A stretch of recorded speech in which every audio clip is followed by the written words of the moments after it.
नमस्कार, मैं हूं रेणुका काले। मेरी हिंदी कक्षा हिंदी पथ में आपका स्वागत है। चैनल पर अगर आप नए हैं तो इसे सब्सक्राइब कर लीजिएगा, बेल आइकॉन प्रेस कर दीजिएगा ताकि यूं ही हमारी मुलाकात होती रहे। जल्दी से आपको बता देती हूं, आज हम शुरू करने जा रहे हैं मल्हार। एनसीईआरटी की नई किताब है हिंदी की। इसकी कक्षा 7 की क्लासेस आज से मैं शुरू करने जा रही हूँ। पिछले कुछ दिनों से हम मल्हार कक्षा 6 हिंदी की किताब कर रहे थे और पूरे लेसन हो चुके हैं। आज से शुरुआत हो रही है मल्हार कक्षा 7 की, जो कि एनसीईआरटी की नई शिक्षा नीति पर आधारित नई किताब है और इसके लेसन्स बहुत ही मनभावन हैं। पहला चैप्टर है माँ कहे एक कहानी। जी हाँ, इस चैप्टर के बारे में थोड़ा सा आपको बताते चलूं।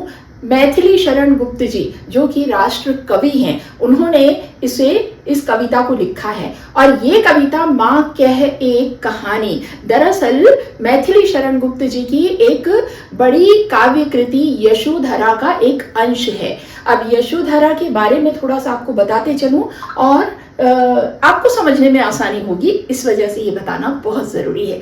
ये गौतम बुद्ध की पत्नी जो थी, उनका नाम था यशोधरा और गौतम बुद्ध राजकुमार थे, सिद्धार्थ थे। जब उन्हें ज्ञान की प्राप्ति हुई तब वो बाद में गौतम बुद्ध कहलाए। ये कविता राहुल और माँ यशोधरा के संवाद को लेकर चलती है। राहुल यशोधरा और सिद्धार्थ के पुत्र हैं और वो अपनी माँ से कहानी सुनना चाहते हैं। दरअसल ये कविता है जो चलती है संवाद में। तो पहले इसका वाचन कर देती हूँ आपके लिए और फिर इसका अर्थ यानी कि भावार्थ यानी कि व्याख्या मैं आपको बताऊंगी। तो आइए देखते हैं क्या है कविता। माँ कहे एक कहानी, बेटा समझ लिया क्या तूने मुझको अपनी नानी। कहती है मुझसे यह चेटी, तू मेरी नानी की बेटी। कह माँ कह लेटी ही लेटी, राजा था या रानी, राजा था या रानी। माँ कह एक कहानी। तू है हठी मानधन मेरे, सुन उपवन में बड़े सवेरे। तात भ्रमण करते थे तेरे, जहां सुर भी मनमानी, जहां सुर भी मनमानी। हाँ माँ यही कहानी। वर्ण वर्ण के फूल खिले थे, झलमल कर हिम बिंदु झिले थे। हल्के झोंके हिले मिले थे, लहराता था पानी, लहराता था पानी। हाँ हाँ यही कहानी। गाते थे खग कलकल स्वर से, सहसा एक हंस ऊपर से। गिरा बिद्ध होकर खरशर से, हुई पक्ष की हानि, हुई पक्ष की हानि। करुणा भरी कहानी। चौंक उन्होंने उसे उठाया, नया जन्म सा उसने पाया। इतने में आंखें टक आया, लक्ष्य सिद्धि का मानी, लक्ष्य सिद्धि का मानी। कोमल कठिन कहानी। मांगा उसने आहत पक्षी, तेरे तात किंतु थे रक्षी।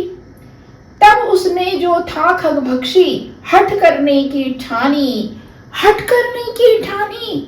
अब बढ़ चली कहानी।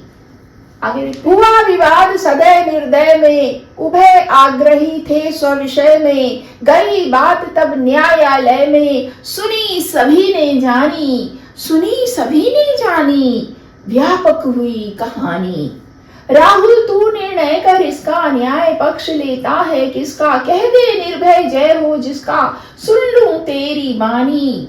माँ मेरी क्या बानी, मैं सुन रहा कहानी। कोई निरपराध को मारे, तो क्यों अन्य उसे न उबारे। रक्षक पर भक्षक को वारे, न्याय दया का दानी, न्याय दया का दानी। तूने गुनी कहानी। तो देखा आपने, ये संवाद शैली में चलती है ये कविता। और यहाँ पर जहां जहां पर मैंने हैशटैग लगाया हुआ है ना, आप ध्यान दीजिएगा, मैं आपको समझाते चलूंगी। ये जो है ये कह रहे हैं राहुल अपनी माँ से और आखिर में माँ राहुल से कहती है, वहां मैंने स्टार लगाया हुआ है ये आपके समझने के लिए। तो जब ये कविता मैं आपको समझा चुकी होंगी और आप इसे बाद में दोबारा समझने की दृष्टि से देखेंगे तो आपको ये आसान सी प्रतीत होगी। इन संकेत चिन्हों का ध्यान रखेंगे तो चलिए ना शुरू करते हैं कविता की व्याख्या यानी कि अर्थ यानी कि भावार्थ। माँ कहे एक कहानी। अब देखिए भाई, जो छोटे बच्चे रहते हैं वो अक्सर अपने माता पिता से, नाना नानी से, दादा दादी से कहानी सुनने की जिद करते हैं। सोते वक्त खास कर उनका ये एक आग्रह होता है अपने बड़ों से कि कोई कहानी सुना दो तो हमें नींद आ जाए। तो ऐसा ही दृश्य है, रानी यशोधरा जो है अपने पुत्र राहुल के साथ है और राहुल अपनी माँ से कहते हैं, माँ कहे एक कहानी, कि माँ एक कहानी सुनाओ ना। बेटा समझ लिया क्या तूने मुझको अपनी नानी? तब जो यशोधरा कहती हैं, माँ है जो उनकी, वो कहती हैं कि बेटा तूने क्या मेरे को अपनी नानी समझ लिया है? हाँ, नानी से कहानी सुनता है तू, तो क्या तू ऐसा सोच रहा है कि मैं तेरे को कहानी सुनाऊं? मैं क्या तेरी नानी हूँ? हाँ। तो वो कहते हैं, कहती है मुझसे यह चेटी, तू मेरी नानी की बेटी, कह माँ कह लेटी ही लेटी। अब वो कहते हैं कि चेटी, चेटी का मतलब होता है सेविका या दासी। ओके, तो ये जो देखिए राजमहल में रानियों की दासी हुआ करती है, उनकी सेविकाएं हुआ करती हैं। तो ऐसे ही वहां पर जो सेविका कोई रही होगी तो उसकी तरफ संकेत करते हुए कहते हैं कि कहती है मुझसे यह चेटी, ये जो सेविका है ना माँ, ये मुझसे कहती है तू मेरी नानी की बेटी, कि आप जो है तू मेरी नानी की बेटी है। कह माँ कह लेटी ही लेटी। अरे अरे उठो मत माँ, लेटी हुई हो ना आप? भाई अब देखिए रात का समय है, सोने का समय है, बच्चा माँ से कहानी सुनना चाहता है, माँ भी लेटी होंगी। तो वो कहते हैं कह माँ कह लेटी ही लेटी, चल माँ तू लेटे लेटे ही ये कहानी मुझे सुना दे। ऐसा कहते हैं राहुल अपनी माँ से। राजा था या रानी, राजा था या रानी, माँ कह एक कहानी। वो बोलते माँ बताओ ना, राजा था या रानी, राजा था या रानी, माँ एक कहानी सुनाओ। ये बच्चा अपनी माँ से कह रहा है। आगे देखते हैं। तू है हठे मानधन मेरे, सुन उपवन में बड़े सवेरे, तात भ्रमण करते थे तेरे। वो कहती है कि तू है हठी, हठी यानी जिद्दी। बेटा तू बड़ा हठी है ना? हठी का मतलब है जिद्दी, बड़ा हठी है, बड़ा जिद्दी है तू। मान धन मेरे, और तू तो मेरे मान का धन है, यानी मेरे मान सम्मान का प्रतीक है। मेरी यानी सारी बलैया तुझ पर हैं, निछावर है मेरा प्यार, मेरा स्नेह तुझ पर, मेरी ममता तुझ पर निछावर है, क्योंकि तू ही मेरा मान धन है ना? मेरी सबसे बड़ी संपत्ति है, मेरा सम्मान का प्रतीक है तू मेरे बेटे। तो तू परंतु जिद्दी बड़ा है। सुन उपवन में बड़े सवेरे। वो कहती है कि अब तू कहानी सुने बिना मानेगा नहीं, तो चल मैं तुझे कहानी सुनाती हूँ। क्या हुआ था? सुन उपवन में बड़े सवेरे। सुन एक बार क्या हुआ? उपवन यानी कि बगीचे में बड़े सवेरे, बहुत सुबह सुबह, भोर होती है ना, तड़के का समय, तो बहुत सुबह सुबह प्रातः भ्रमण के लिए लोग जाते हैं ना, वैसे ही एक सुबह बहुत ही सवेरे सवेरे बगीचे में तात भ्रमण करते थे तेरे। तात यानी पिता, भ्रमण यानी घूमना, भ्रमण करना यानी घूमना। जो तेरे पिता हैं बगीचे में सुबह सुबह क्या कर रहे थे?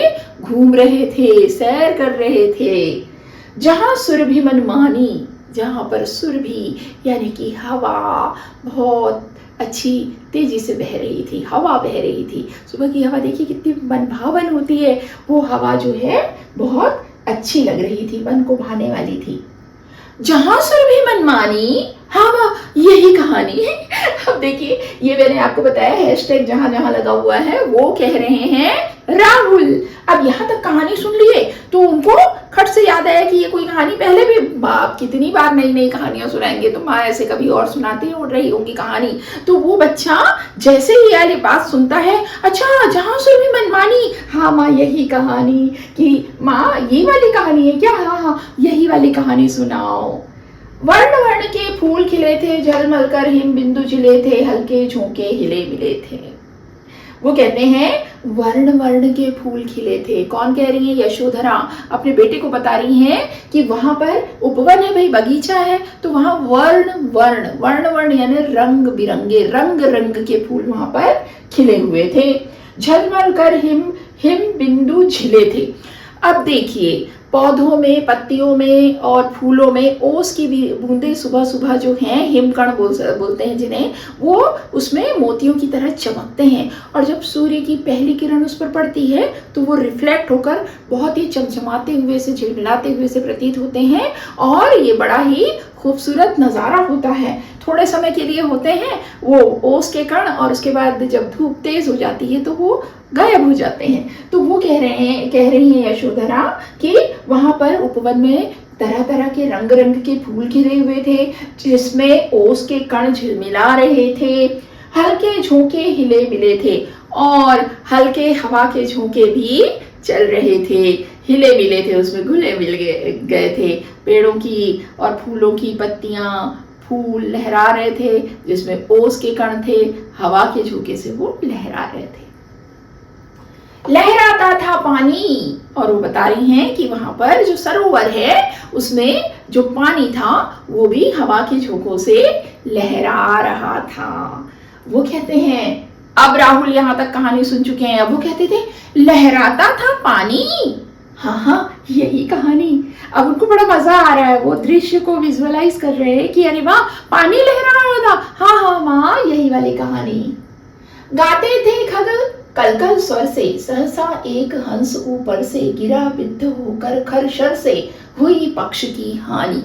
माँ आगे बताती हैं, गाते थे खग कलकल स्वर से, खग यानी पक्षी है ना, पक्षी जो है कलकल स्वर में गा रहे थे। कलरव होता है ना, तो उसका पक्षियों का जो आवाज होती है, जो उनकी चहचहाहट होती है, उसको क्या कहते हैं? कलरव कहते हैं। पक्षियों का कलरव, पक्षियों की आवाज को कलरव कहते हैं। तो वो कह रहे हैं कि ये जो पक्षी हैं, माता यशोधरा बता रही हैं कि जो पक्षी हैं वो कलरव कर रहे थे, स्वर में, कलकल स्वर में गा रहे थे। सहसा एक हंस ऊपर से, कि तभी अचानक, सहसा यानी अचानक, एक हंस ऊपर से गिरा बिद्ध होकर खरशर से, यानी हंस जो है वो गिरा। कैसे गिरा? उसे तीर लगा था, है ना, एक तीर जो है, तीर से, बाण से छोड़ा गया जो तीर है वो उसको आकर लगा था। हुई पक्ष की हानि, और उस तीर के लगने से क्या हुआ? उसके पंख, पक्ष यानी पंख, उसके पंख की हानि हो गई, यानी उसके पंख टूट गए थे, है ना, घायल हो गया था। हुई पक्ष की हानि, करुणा भरी कहानी। अब राहुल यहाँ तक कहानी सुन के वो कहते हैं, अच्छा, पक्ष की हानि हुई यानी कि पंख टूट गए।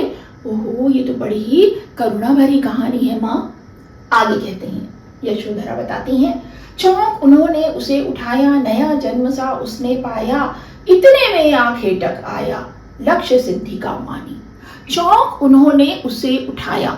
जो सिद्धार्थ थे, राजकुमार सिद्धार्थ थे, वो जब उन्होंने ये देखा हंस आकर गिरा है, वो एकदम चौंक गए और उन्होंने जाकर उस घायल हंस को उठाया। और वो जो हंस था, जैसे कि उसे नया जन्म मिल गया है, क्योंकि अब उसका रक्षक आ गया था, उसे किसी ने उठा लिया है, तो हंस को जैसे कि नया जन्म मिल गया।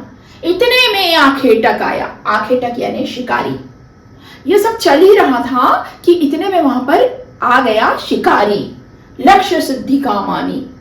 वो जो था, मानी था, बहुत गुरूर था उसमें, बहुत घमंडी था वो। उसको क्या गुरूर था, क्या घमंड था कि क्या निशाना है मेरा, और मैंने क्या निशाना साधा है कि मैंने जो शिकार यानी कि जो हंस है उसको घायल कर दिया है। उसको अपने सही लक्ष्य साधने पर बड़ा गुरूर था।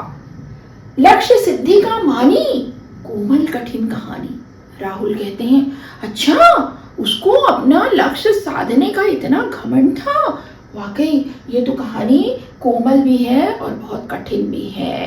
कोमल इस तरह से कि वो हंस जो निर्दोष पक्षी है उसको घायल कर दिया, कितनी करुणा की बात है। और कठिन ऐसे कि वहां दूसरी तरफ वो बड़ा दुष्ट सा शिकारी है, कठोर मन का। आगे, मांगा उसने आहत पक्षी, तेरे तात किंतु थे रक्षी।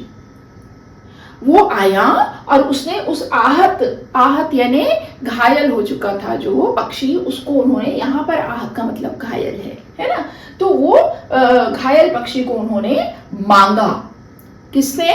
उसके राहुल के पिताजी जो कि सिद्धार्थ हैं, उनसे उसने वो मांगा। तेरे तात किंतु थे रक्षी, किंतु तेरे पिता तो रक्षा करने वाले थे, रक्षक थे उसके, है ना। तब उसने जो था खगभक्षी, हट करने की ठानी।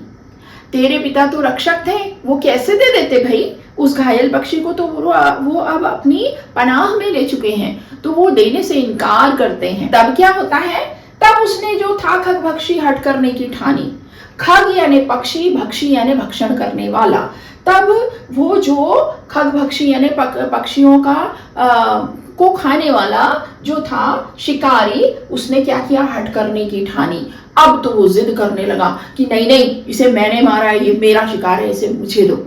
और वहीं सिद्धार्थ जो थे वो बहुत करुणा और दया से परिपूर्ण थे और उन्होंने उसकी रक्षा की थी, वो देने से इनकार कर रहे थे।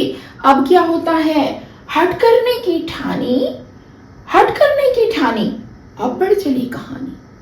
जब माँ बताती हैं कि उसने अब जिद करना शुरू कर दिया था, तब वो कहते हैं राहुल, अच्छा हट करने की उसने ठान ली थी, यानी अब वो जिद पर अड़ गया था कि मुझे चाहिए, ये शिकार मेरा है।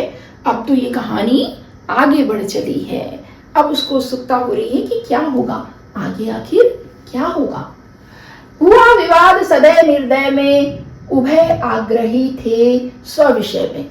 हुआ विवाद, भाई वाद विवाद हो गया, लड़ाई झगड़े की स्थिति आ गई, विवाद की स्थिति आ गई। सदैव यानी दया सहित, निर्दय यानी दया रहित, है ना। जो दयालु है उसमें और जो निर्दयी है उसमें। दयालु कौन है, सिद्धार्थ, निर्दयी कौन है, शिकारी। तो ये जो विवाद दोनों के बीच में होने लगा, दोनों के बीच में इस बात को विवाद होने लगा कि पक्षी दिया जाए। वो शिकारी कह रहा था पक्षी मेरा है, मैंने शिकार किया है, वो मुझे दे दो। और सिद्धार्थ कह रहे थे नहीं, मैंने इसे बचाया है, मैं इसे तुम्हें नहीं दूंगा।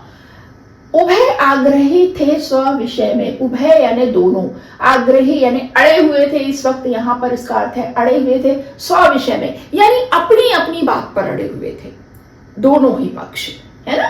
और गई बात तब न्यायालय में, सुनी सभी ने जानी। और विवाद इतना बढ़ा कि उसका कोई फैसला होता नहीं दिख रहा था। तब ये बात न्यायालय में पहुंच गई, सुनी सभी ने जानी। और वहां पर अब जब ये बात न्यायालय में, अदालत में पहुंच गई भाई, तो सभी लोगों को ये पता चल गया, सबने जान लिया। सुनी सभी ने जानी, व्यापक हुई कहानी। राहुल कहते हैं अच्छा, सबने सुन लिया, सबने जान लिया, ये तो कहानी बहुत फैल गई है। इसका मतलब व्यापक हुई यानी प्रसारित हो गई है, फैल गई है, विस्तारित हो गई है। आगे देखते हैं। राहुल तू निर्णय कर इसका, न्याय पक्ष लेता है किसका। अब माँ ने बच्चे के ऊपर डिसीजन छोड़ दिया। माँ कहती है कि राहुल अब तू ही इसका फैसला कर कि न्याय यहाँ किसका पक्ष लेगा, है ना। ऐसी स्थिति में न्याय संगत क्या है, क्या होना चाहिए, इसका फैसला तू कर।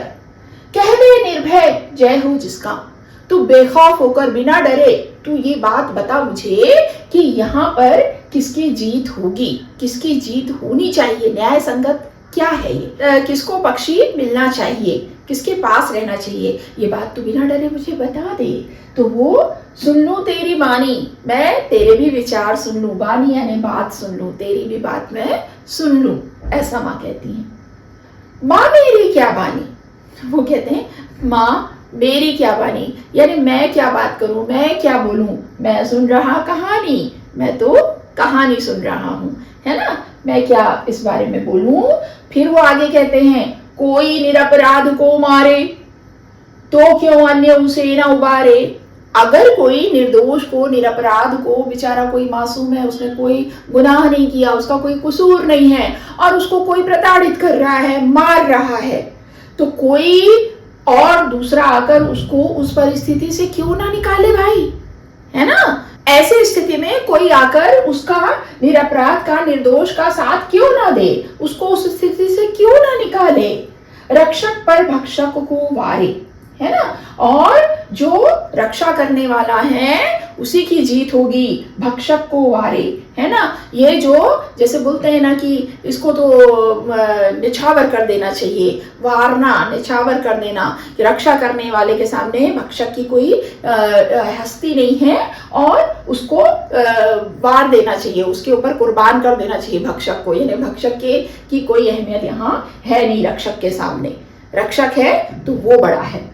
न्याय दया का दानी, और वैसे भी माँ न्याय तो जो है ना वो हमेशा दया का पक्षधर होता है, न्याय हमेशा निर्दोष के प्रति दयालु होता है। और यहाँ पर पक्षी निर्दोष है और उसको, उसके प्रति दया दिखा रहे हैं सिद्धार्थ, तो न्याय का पक्ष पिता की तरफ ही जाएगा, ऐसा वो अपना विचार रखते हैं। न्याय दया का दानी। अब माँ का आखिरी में प्रश्न माँ का है इसके पहले सारे हैशटैग लगाया हुआ है मैंने। ये सारे प्रश्न जो है राहुल कर रहे थे कहानी के बढ़ते हुए सफर के साथ। और आखिर में जब माँ ने कंक्लूड किया कि भाई ये तो हो गई कहानी, अब तुम बताओ, और जब उन्होंने देखा कि राहुल ने बिल्कुल सही जवाब दिया है, तो वो बोलती हैं अंतिम वाक्य को ही उसके लेकर बोलती हैं, अच्छा न्याय दया का दानी। अरे वाह राहुल, तुमने तो बहुत अच्छे से इस बात का जवाब दिया है कि जो न्याय है वो निर्दोष के प्रति दयालु होता है, दया का दानी होता है।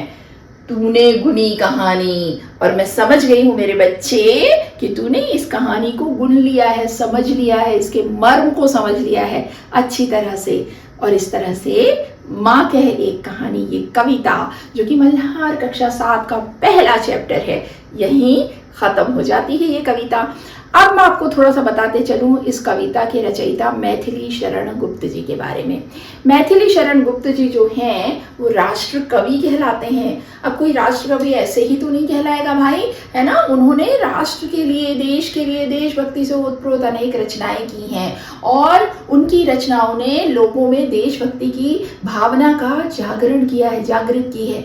और उनकी कालजयी काव्य कृतियां हैं साकेत और ये यशोधरा। यशोधरा जो है वो सिद्धार्थ की पत्नी, जो कि आगे जाकर गौतम बुद्ध कहलाए थे, उनके ऊपर उनकी मनोदशा और उनके सिद्धार्थ जिससे पहले ब्याह हुआ, फिर वो बाद में उन्होंने संन्यास लेकर चले गए, वनगमन किया, फिर उन्हें ज्ञान प्राप्त हुआ, फिर वो बुद्ध बन गए, गौतम बुद्ध बन गए। लेकिन इस तरह से एक सांसारिक व्यक्ति जब अपने पीछे परिवार छोड़ जाता है, पत्नी छोड़ जाता है, तो क्या होती है उसकी मनोदशा, वो यशोधरा में वर्णित है। बहुत मार्मिक वर्णन है। उसी यशोधरा बड़ी जो उनकी काव्य कृति है, उसका एक छोटा सा अंश है माँ कहे एक कहानी, जिसमें कि यशोधरा अपने पुत्र को पिता के से संबंधित कहानी सुना रही हैं।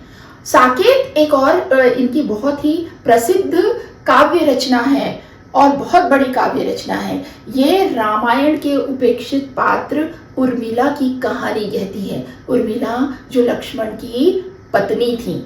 लक्ष्मण तो 14 वर्ष के लिए चले गए थे राम जी के साथ, पीछे रह गई थी पति वियोगिनी लक्ष्मण की पत्नी उर्मिला। उनकी मनोदशा, उनके जीवन का बहुत ही मार्मिक वर्णन साकेत में मिलता है। तो इस तरह की महान रचनाओं की रचयिता मैथिली शरण गुप्त की ही है ये कविता। ऐसे ही अगले लेसन आप तक मैं लेकर आती रहूंगी, जुड़े रहिएगा मेरे साथ। मिलेंगे अगली कक्षा में, तब तक के लिए स्वस्थ रहिए, मस्त रहिए, और दीजिए अनुमति हिंदी पद से अपनी काले मैम को। नमस्कार।